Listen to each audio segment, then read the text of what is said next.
Yeah, look, I'm glad that we're making The Hobbit after 10 years and not straight after Lord of the Rings, because it's given us a chance to step away, do other things, and now it just means that returning to Middle-earth has been a real joy, rather than a duty. Very, very different. What did you want to show off today? Well, I mean, we have a bunch of scenes from the movie. I particularly, because we've got Richard Armitage and Martin Freeman and Ian McKellen and Annie Serkis here, we've got our 4 key actors here. I wanted to particularly choose clips that featured those characters, and so really that dictated a lot of choices. Plus the fact that it's July, the film doesn't come out till December, and there's a lot of visual effects shots I couldn't show.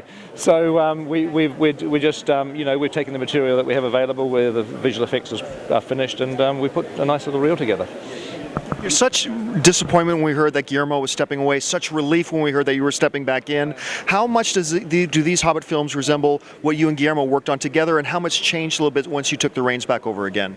Well, we didn't really work on them together other than the script. I mean, Guillermo was very much in charge of his own design work and casting and things, and when he had to leave, I can't make a GDT movie. He's the only human being on Earth that has that incredible vision that he has, and so I really had to step away. I've never shot somebody else's script for that reason. I always write my own scripts with Philippa and Fran. So I literally had to sort of reconceive the movie, the look of the movie, to something that I felt I was at home with. So quite a bit of it changed. In tone?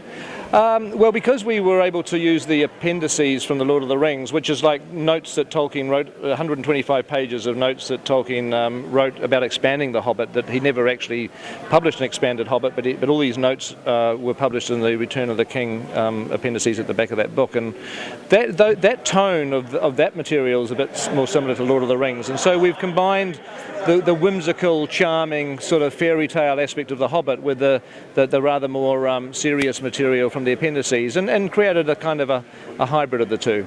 I didn't want to make a purely children's film. I wanted it to be able to sit with The Lord of the Rings as a series of movies. You could one day sit and watch them together, and that tonally they would feel they belong to the same world. But The Hobbit certainly is more funny because the characters are more funny.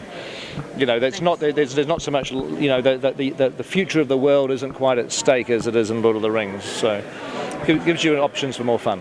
I'd like to shoot a bunch more material that we can't shoot. There's so much good stuff in the appendices that we haven't been able to squeeze into these movies. So that's a discussion that we're having, yeah.